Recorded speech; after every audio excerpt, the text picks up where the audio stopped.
গরিব বাজার ঘাটে পুড়ে গেছে মানে চর হওয়ার কারণে মাছ ধরতে জেলেরা ওই জায়গায় যাইতো আর জেলেরা এখন ওই চেয়ারম্যান অবস্থান করে নোয়াখালী চেয়ারম্যান। এগুলা শক্ত হলে দাম বেশি না ভাই, নরম গুলোর দাম নাই। বড় হলে কয়দিন? এগুলা ধরেন আজকে 2 দিন। 2 দিন। ফিস কত করে বিক্রি করেন ভাই? ফিস একটা আছে 30 টাকা, 40 টাকা, 100 টাকা।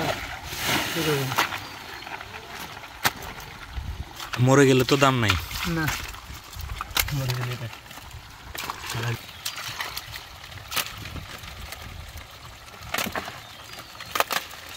আবার সামনের পা ভেঙে গেলেও দাম নাই না? হ্যাঁ, বড়গুলো ভাঙে গেলে দাম নাই। এখানে আনুমানিক কত টাকার কাঁকড়া হইতে পারে? এখানে ধরেন 3000 টাকা, 4000 টাকা হবে এই জায়গা। এখানে এই টুকরিতে যেগুলো আছে।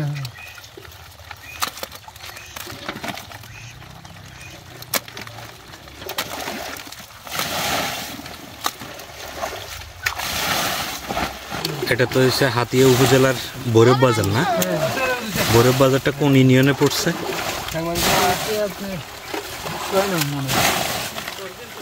চরকিং। চরকিং 6 নম্বর ওয়ার্ডে পড়ছে না?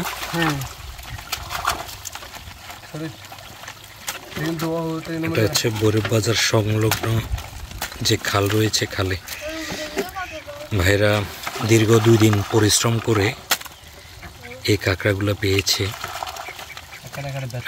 আপনারা তো নৌকা নিয়ে যান চরে না? আমাদের নৌকা আছে। কয়জন সদস্য? এই 30 জন 40 জন আছে। খাবার কি ওইখানে রান্না করেন নাকি নিয়ে যান? বাড়ি থেকে নিয়ে যান। বাড়ি থেকে নিয়ে যান।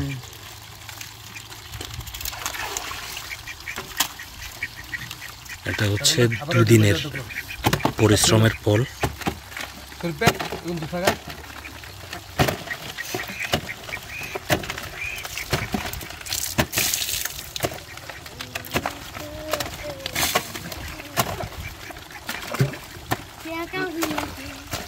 আগে তো এই খালে জোয়ার আসতো, এখন আসে না? এখন ওই বাঁধগুলো শুরু হবে। ব্রিজ করবে না? হ্যাঁ, ব্রিজ করবে।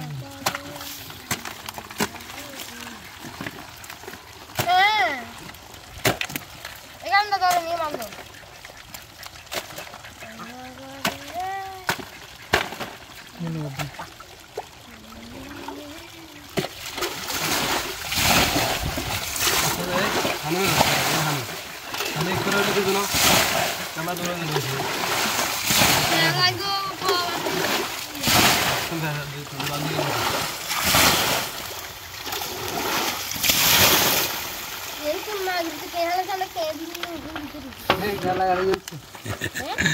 আচ্ছা,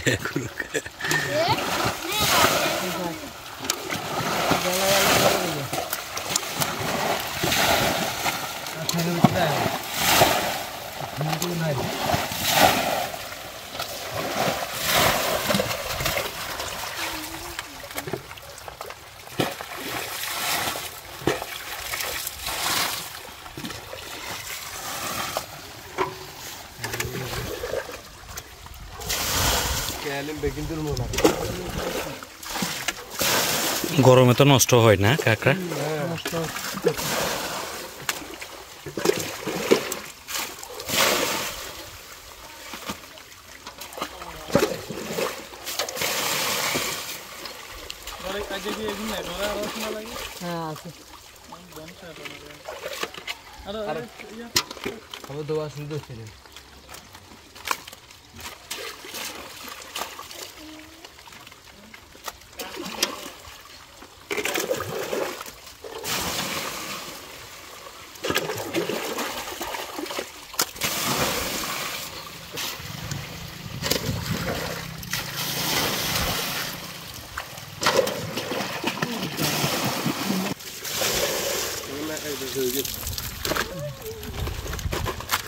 Good.